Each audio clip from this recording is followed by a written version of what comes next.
नाज़रीन आदाब, आप देख रहे हैं INN चैनल। मैं हूं शेख अहमद अली। आज की खास बात में हम देखेंगे कई अहम कौमी और बैनुल-अक़वामी खबरें। मुल्क में गुज़िश्ता 15 दिनों में पेट्रोलियम ईंधनों की कीमतों में 13वीं मरतबा इजाफा हुआ। इस दौरान पेट्रोल और डीजल की कीमतों में 9 रुपये 25 पैसे फी लीटर का इजाफा हो चुका है। ऑयल मार्केटिंग कंपनियों ने मंगल को इन दो ईंधनों की कीमतों में फिर इजाफा किया है। कौमी राजधानी दिल्ली में आज पेट्रोल और डीजल की कीमतों में 80 पैसे फी लीटर का इजाफा किया गया। इस इजाफे के बाद दिल्ली में पेट्रोल 104 रुपये 61 पैसे फी लीटर और डीजल 95 रुपये 87 पैसे फी लीटर फरोख्त हो रहा है। इसके साथ ही मुंबई में आज के इजाफे के बाद पेट्रोल की कीमत 119 रुपये 66 पैसे फी लीटर, जबकि डीजल की कीमत 103 रुपये 92 पैसे फी लीटर हो गई है। महंगाई के हवाले से कांग्रेस और कुछ दीगर अपोजिशन जमातों के मेंबरान की हंगामा आराई की वजह से लोकसभा की कार्रवाई आधे घंटे के लिए मुलतवी करनी पड़ी। कांग्रेस लीडर अधीर रंजन चौधरी और दीगर अरकान ने अपनी निशिस्तों पर खड़े होकर 11 बजे लोकसभा में महंगाई पर तहरीक पर इजाजत की अपील की, लेकिन स्पीकर ओम बिरला ने उसकी इजाजत नहीं दी और वक्फे सवाल शुरू कर दिया। इसके बाद अपोजिशन अरकान निशिस्त के गिर जमा हो गए और मरकजी हुकूमत के खिलाफ नारेबाजी शुरू कर दी। इस दौरान कुछ सवालात के जवाब मिलने के बाद भी हंगामा ना रुकता देख तकरीबन 11:28 पर स्पीकर ने ऐवान की कार्रवाई दोपहर 12 बजे तक के लिए मुलतवी करने का ऐलान किया। वज़ीर आज़म नरेंद्र मोदी ने मंगल के रोज भारतीय जनता पार्टी के मेंबरान पार्लियामेंट को समाज के सभी तबकात के साथ बातचीत करने की हिदायत देते हुए कहा कि वो आंगनवाड़ी कारकुनों, गैर मुनज़्ज़िम शोबे के कारकुन, दर्ज फेरिस जातों और दर्ज फेरिस कबाइल के समाज के साथ साथ समाज के तमाम तबकों के लोगों के दरमियान जाएं और उनके साथ तबादला ख्याल करें। अम्बेडकर इंटरनेशनल सेंटर में मुनक़िदा बीजेपी की पार्लिमानी पार्टी की मीटिंग के दौरान मोदी ने पार्टी के अरकान पार्लियामेंट से कहा कि वो फलाही स्कीमों की जानकारी लोगों तक पहुंचाएं और उनका फीडबैक हासिल करें। मुल्क में पानी के बढ़ते बहरान के पेश नज़र उन्होंने एक बार फिर मेंबरान पार्लियामेंट से कहा कि वो अपने अपने पार्लिमानी हलकों में आज़ादी के 75वें साल की याद में अमृत महोत्सव के तहत 75 तालाब तामीर करें। पार्लिमानी उमूर के वजीर प्रहलाद जोशी ने मीटिंग के बाद मीडिया को बताया कि बीजेपी पूरे मुल्क में समाजी हम आहंगी की 15 रोज़ा मुहिम चलाने जा रही है। पार्टी के यौम तासीस पर 6 अप्रैल को वज़ीर आज़म वर्चुअल तरीके से मुल्क भर के पार्टी कारकुनों और लीडरों से खिताब करेंगे। 7 तारीख से 20 तारीख तक फ्रॉम 7th to 20th इस पखवाड़ा चल रहा है और इसमें पूरे 15 दिन के लिए all 15 days there will be one और अदर प्रोग्राम एंड इस प्रोग्राम में एक दिन हम तालाब स्वच्छता का एक कार्यक्रम ले रहे हैं, आंगनवाड़ी जा रहे हैं, ऐसे बहुत कार्यक्रम है।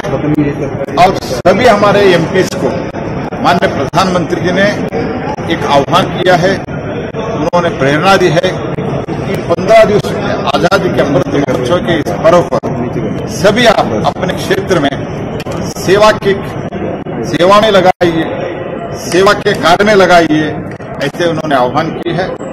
और 7 तारीख से शुरू होगा और 20 तारीख तक खत्म होगा। इस बीच में डॉक्टर अम्बेडकर जी का जो जयंती है, अम्बेडकर का जयंती का दिन भी विशेष प्रोग्राम का माननीय प्रधानमंत्री जी ने आह्वान की है और 15 दिन के कार्यक्रम में विशेष रूप से उन्होंने आग्रह किया है हम सब लोग ये जो स्वच्छता के कार्यक्रम में विशेषतः 75 जो हमारा वाटर टैंक्स रहता है, तालाब बोलते हैं, तो तालाब स्वच्छता के में ज्यादा से ज्यादा आग्रह पूर्वक आप सब रहे, उसमें श्रमदान करें, ऐसे माननीय प्रधानमंत्री जी ने आह्वान किया है। और कल माननीय प्रधानमंत्री बीजेपी के स्थापना दिवस पर शुभ अवसर पर सारे भारतीय जनता पार्टी के कार्यकर्ताओं को उन्होंने वर्चुअली संबोधित कर रहे हैं। कितने बजे संबोधन होगा और क्या दिशा निर्देश जो सांसदों को दिया गया है वो क्या क्या कहा गया सांसदों को, क्योंकि बहुत जिम्मेदारी होती है सांसदों। मैंने सब कहा आपको 15 से लेके ऐसे बहुत कार्यक्रम है। उसमें है पहले दिन 7 अप्रैल को आयुष्मान भारत है और जन औषधि केंद्र का है और 8 अप्रैल को पीएम आवास है और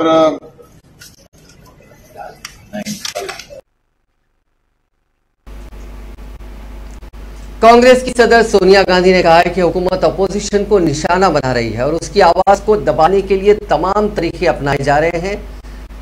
आज कांग्रेस पार्लिमानी पार्टी की आज एक मीटिंग हुई जो कि पार्लियामेंट हाउस में मुनाकिद की गई। इस मीटिंग से खिताब करते हुए सोनिया गांधी ने कहा कि हुक्मरान पार्टी ने पोलराइजेशन की सियासत करके हालिया इंतखाबात में कामयाबी हासिल की, लेकिन कांग्रेस उससे मायूस नहीं है और अवाम की उम्र उठाकर अवाम के लिए काम करेगी।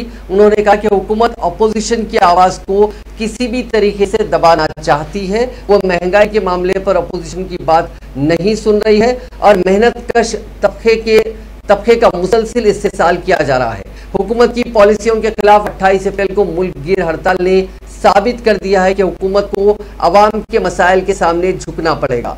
कांग्रेस सदर ने कहा कि उनकी पार्टी मुल्क की सरहदों की हिफाजत के ताल्लुक से हुकूमत से मुसलसिल बहस का मुतालबा कर रही है, लेकिन हुकूमत उनकी बात सुनने को तैयार नहीं है। महंगाई आसमान छू रही है और पेट्रोल और डीजल की कीमतों में लगातार इजाफा हो रहा है, लेकिन हुकूमत बहस करने के बजाय अपोजिशन को दबाने की कोशिश कर रही है।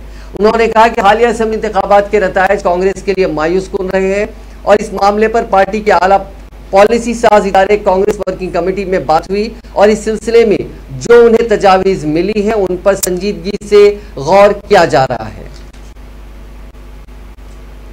भारतीय जनता पार्टी के सीनियर लीडर और मरकजी वजीर अनुराग ठाकुर ने कांग्रेस की बुरी सदर सोनिया गांधी को निशाना बनाते हुए मंगल के रोज कहा कि सोनिया गांधी अपने खानदान से बाहर नजर नहीं देखती, इसलिए कांग्रेस पार्टी एक ही खानदान तक महदूद है। मीडिया से बात करते हुए अनुराग ठाकुर ने कहा कि हम सोनिया गांधी की तशवीश को समझते हैं क्योंकि वो गांधी खानदान से बाहर नहीं देखती हैं।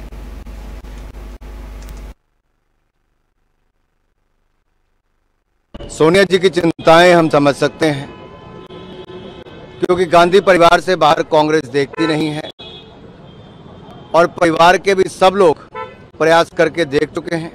खाते खुल नहीं रहे, जमानतें जब्त हो रही हैं और चिंता कांग्रेस की सामने नजर आती है। पहले राहुल जी ने कमान संभाली तो पश्चिम बंगाल में खाता नहीं खुल पाया, उत्तर प्रदेश में प्रियंका जी ने कमान संभाली तो जमानतें जब्त हुई, मात्र 2 सीटें जीत पाई। अब सोनिया जी एक बार फिर कमान संभाली हैं, लेकिन कुल मिलाकर कांग्रेस के अंदर एक ही प्रश्न बार बार उठता है कि आखिरकार क्या एक ही परिवार तक सीमित रहने वाले हैं? क्षमता हो या ना हो, क्या वहीं तक सीमित रहने वाले हैं? ये अपने आप में एक बड़ा प्रश्न है। जब तक कांग्रेस इसको नहीं सुलझा लेती, कांग्रेस की अपनी गुत्थी कभी सुलझने वाली नहीं। सोनिया जी की चिंताएं हम समझ सकते हैं।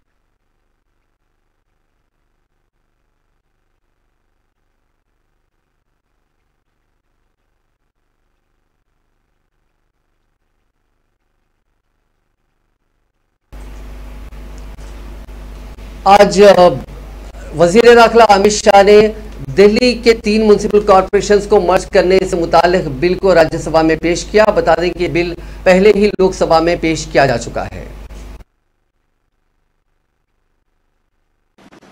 महोदय, ये बिल जो मैं लेकर आया हूं, ये राजधानी दिल्ली के तीनों नगर निगमों को एकीकरण के उद्देश्य से लाया गया बिल है। मान्यवर, दिल्ली का कुल क्षेत्र लगभग 1484 वर्ग किलोमीटर है।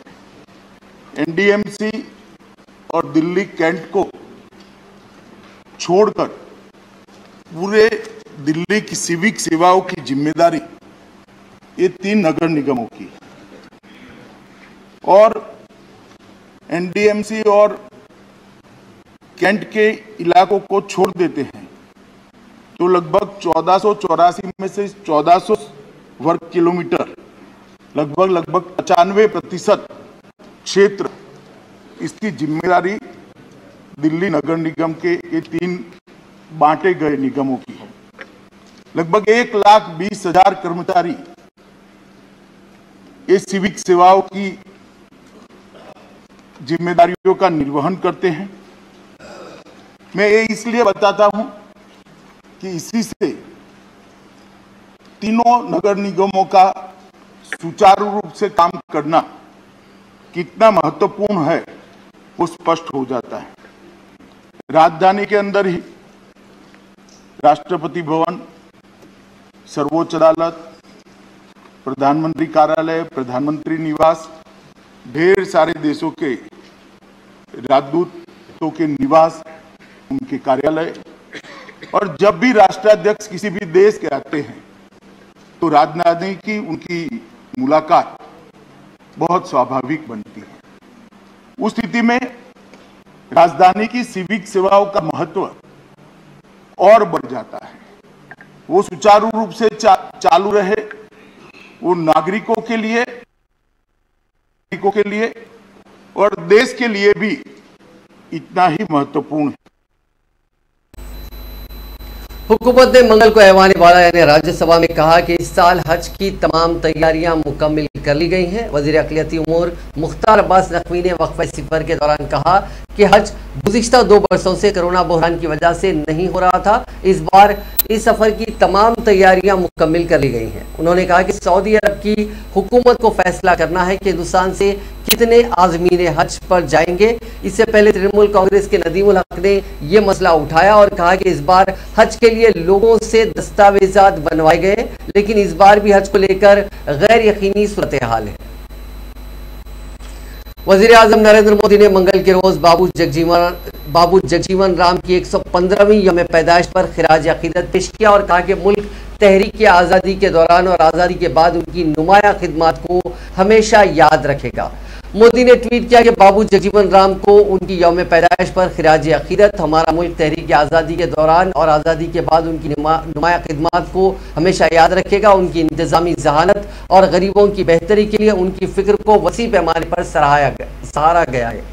साल 1908 में बिहार में पैदा हुए जगजीवन राम एक मुजाहिद आज़ादी थे और जवाहरलाल नेहरू और बाद में इंदिरा गांधी की क़यादत वाली हुकूमतों में वज़ीर रहे। बाबूजी के नाम से मशहूर जगजीवन राम हिंदुस्तान की अजीम दलित शबिया वाली शख्सियात में से एक थे, जिन्होंने पसमानदा लोगों के हकूक़ के लिए लड़ाई लड़ी थी। गुज़िश्ता दिनों महाराष्ट्र नवनिर्माण सेना के सरबराह राज ठाकरे ने मस्जिदों में लाउड स्पीकर से अजान दिए जाने पर एतराज जाहिर किया था और कहा था कि लाउड स्पीकर बंद किया जाना चाहिए, वरना इससे भी ज्यादा तेज आवाज में हनुमान चालीसा बजाया जाएगा। राज ठाकरे का यह बयान अब उनके लिए भारी पड़ता हुआ नजर आ रहा है। उनके बयान पर पार्टी के अंदर ही मुखालिफत शुरू हो गई है। पुणे से ताल्लुक रखने वाले MNS मुस्लिम मोहदेदार माजिद शेख ने राज ठाकरे के इस बयान से नाराज होकर पार्टी छोड़ने का ऐलान कर दिया है। MNS पुणे ब्रांच के सरबराह माजिद शेख ने एक मराठी चैनल से बात करते हुए पीर के रोज पार्टी छोड़ने का ऐलान किया। इस मौके पर उन्होंने कहा कि MNS में फिरका वारियत घुस गई है, इसीलिए इस्तीफा देने का फैसला किया। माजिद शेख ने साथ ही कहा कि राज ठाकरे रियासत की तरक्की के बारे में बातें किया करते थे, लेकिन अब वो अपनी सियासत के लिए जात और मजहब की हिमायत ले रहे हैं। शिवसेना कायद संजय रावत ने मरकजी हुकूमत को शदीद तनकीद का निशाना बनाया और कहा कि अपोजिशन के कायदीन को हरासा करने के लिए मरकजी हुकूमत एनफोर्समेंट डायरेक्टरेट और दीगर एजेंसियों का नाजायज इस्तेमाल कर रही है। प्रॉपर्टी का मतलब क्या होता है? संपत्ति। संपत्ति का मतलब आप समझ लीजिए, क्या मैं विजय मल्ल्या हूं, क्या मेहुल चोकसी हूं, नीरव मोदी हूं या अंबानी अडानी हूं। जिस घर में मैं रहता हूं छोटा सा घर है, जहां मेरा नेटिव प्लेस अलीबाग, वहां 1 एकड़ भी जमीन नहीं है और वो सभी हम हमारे मेहनत की कमाई से लिया हुआ उस वक्त 2009 का है। अब ये जो केंद्रीय जांच एजेंसी को लगता है ये कोई मनी लॉन्ड्रिंग है। कौन सा मनी लॉन्ड्रिंग भाई? इसके साथ हमारा नाम जोड़ दो, लेकिन ये राजकीय बदले की भावना से आगे हो रहा है। तो जाने तो मैंने इस बारे में राज्यसभा चेयरमैन को पहले ही इंटीमेट किया था कि महाराष्ट्र की सरकार जो है वो गिराने के लिए मेरे पे दबाव आ रहा है, नहीं तो आपको केंद्रीय जांच एजेंसी का सामना करना पड़ेगा। ये इसी घर में आकर लोग बोल कर गए। उसके बाद एक्शन शुरू हो गई है। हम डरने वाले से नहीं है। चाहे हमारा जो आप बोलते हैं प्रॉपर्टी वो जब्त करो, या चाहे हमें गोली मारो, या चाहे हमें जेल भेज दीजिए। संजय राउत बाला साहब ठाकरे का चेला है, शिवसैनिक है, वो लड़ता रहेगा और आपकी पोल खोलता रहेगा। सर आप चुप बैठेंगे सर? इसके बाद सवाल ही नहीं पैदा होता। आपको चुप बैठाने के लिए इस तरह की कार्रवाई हो रही है सर? हाँ, 2 साल से चल रही है ना, मैं चुप बैठा क्या?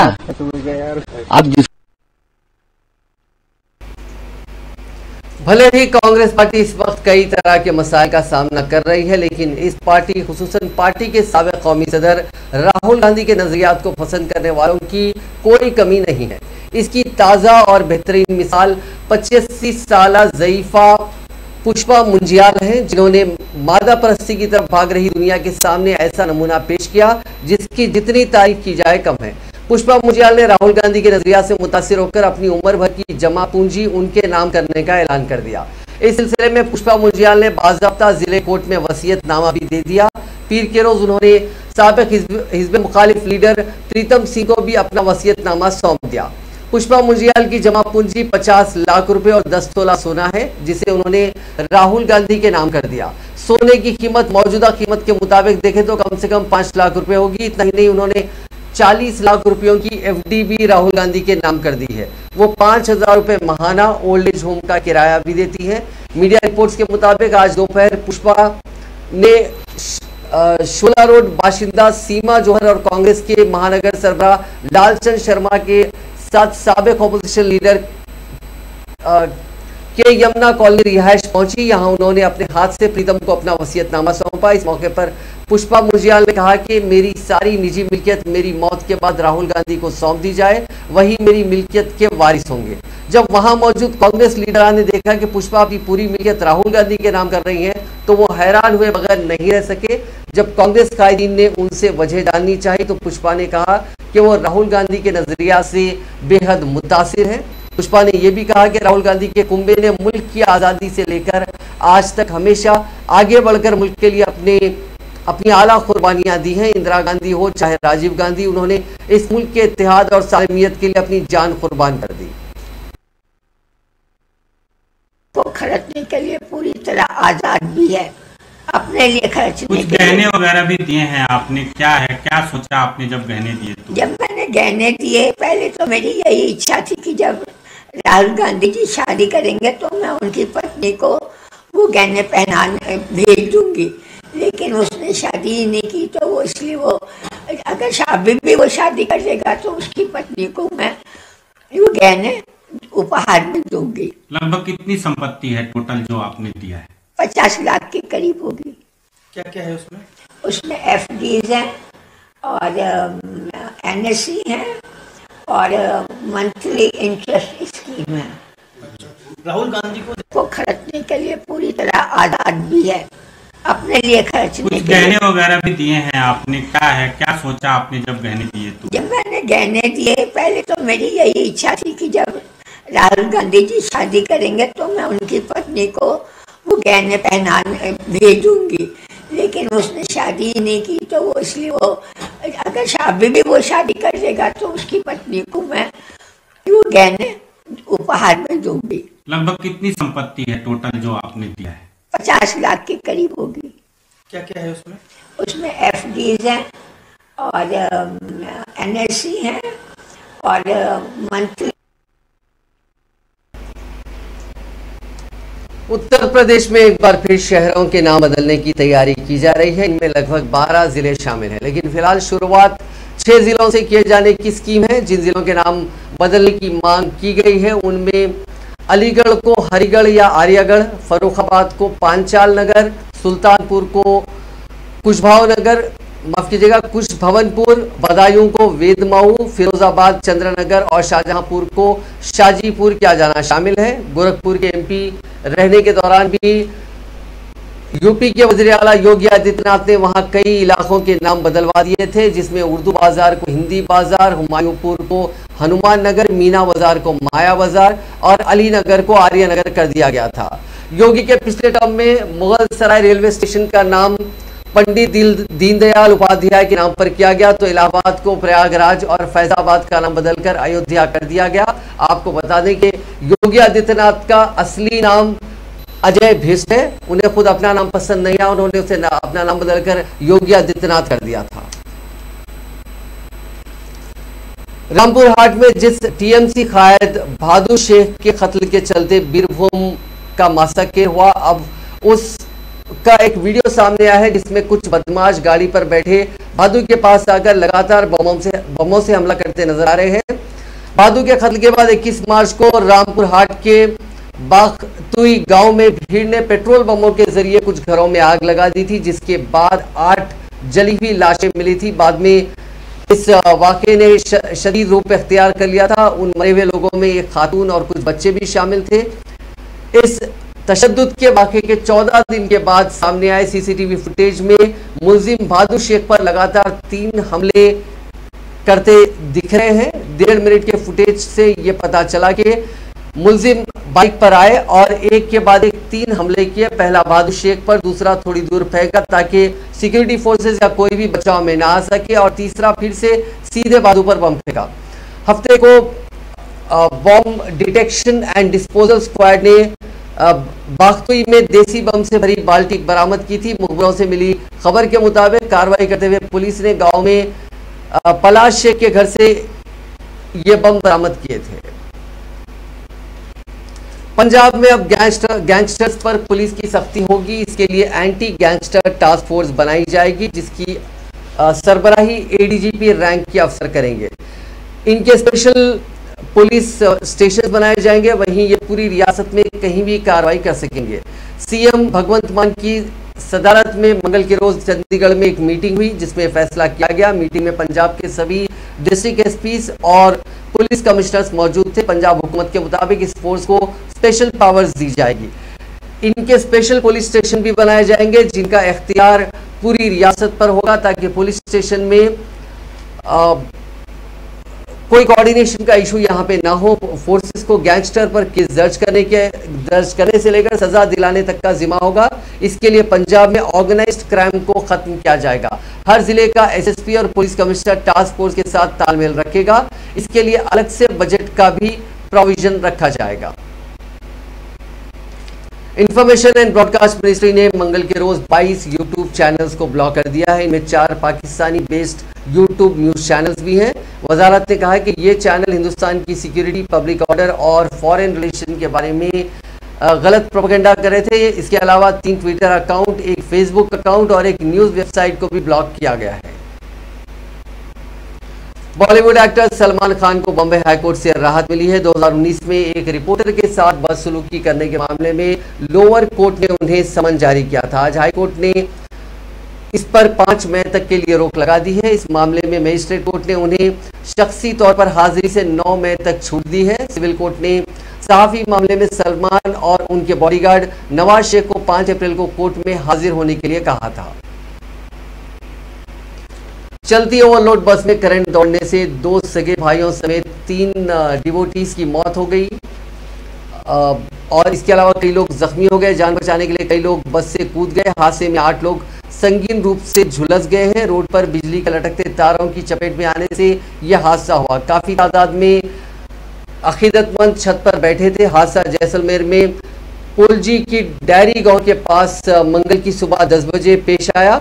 खिया और खुयाला गांव के लोगों ने एक निजी बस किराए पर ली थी। बस से सदाराम के मेले में ये लोग दर्शन के लिए गए थे। लौटते वक्त ओवरलोड बस में कुछ लोग बस की छत पर बैठे थे। बस की छत पर बैठे लोग सड़क पर लटके तारों के रास्ते में आ गए और करंट लगने से झुलस गए। कुछ लोग बस से कूदने की वजह से जख्मी हो गए। हादसे में 2 भाइयों राणा राम और नारायण राम, जिनकी उम्र 60 और 55 बरस बताई गई है, इसके अलावा उनके बेटे कीर्ता राम खिनिया और पद्माराम कारण, इन सभी की मौके पर ही मौत हो गई। प्रभुराम, जिसकी उम्र 30 बरस है, वो शदीद रूप से जख्मी है।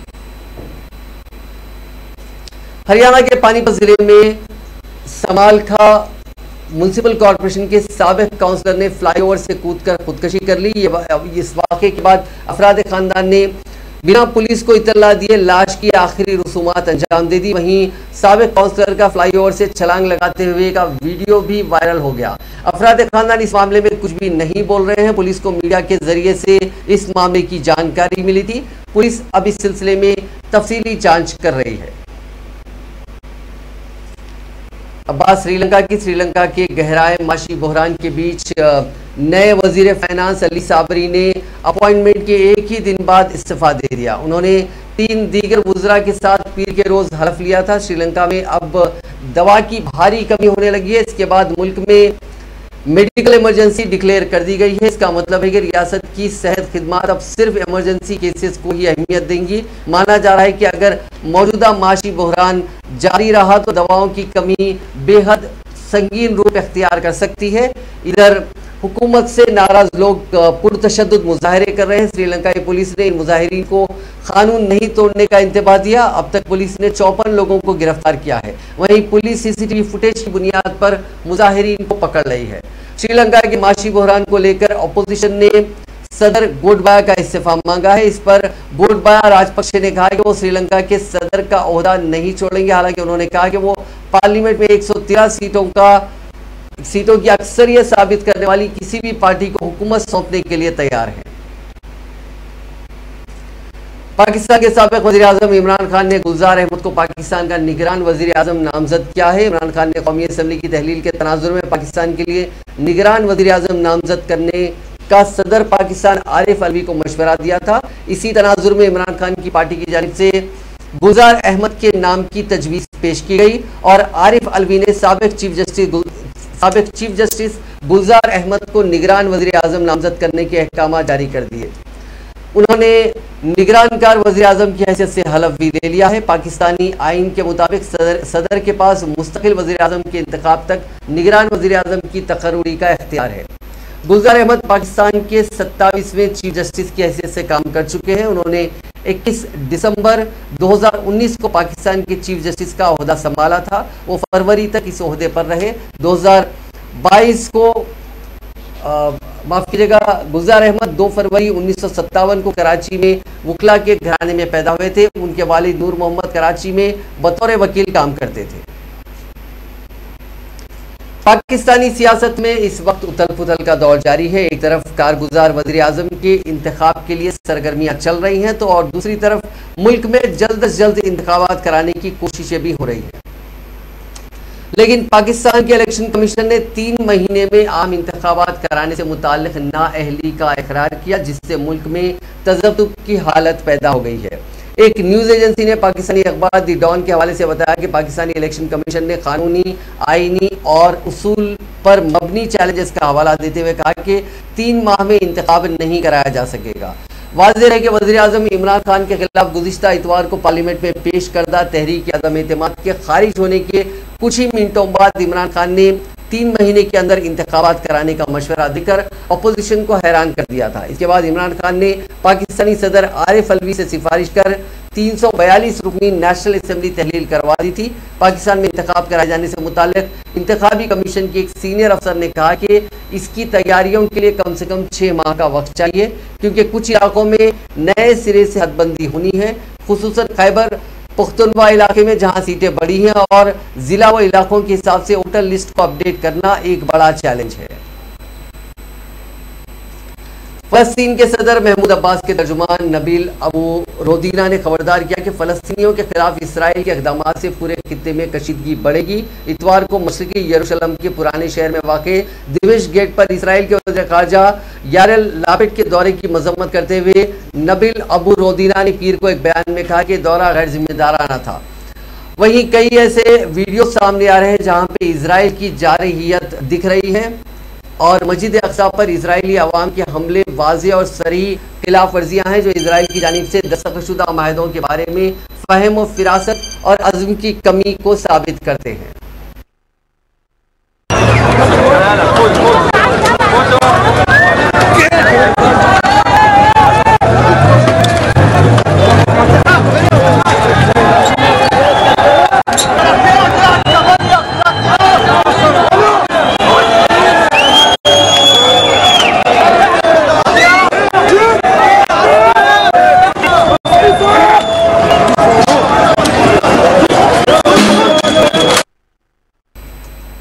रूस यूक्रेन जंग का आज 41वां दिन है। बुचा शहर में रूसी नसरहार के बाद जगह जगह बिखरी लाशों ने पूरी दुनिया को झिंझोड़ कर रख दिया है। इसी बीच ज़ेलेंस्की ने वेस्टर्न मशरकी कायदीन से अपनी नाराजगी जाहिर की, साथ ही रूस के खिलाफ कार्रवाई में देरी को लेकर कड़े अल्फाज में उनकी तनकीद की। उन्होंने कहा कि हमें फौजी मदद की ज़रूरत थी, अगर हमें पहले ही फौजी मदद मिल जाती तो हम हज़ारों लोगों को बचा सकते थे।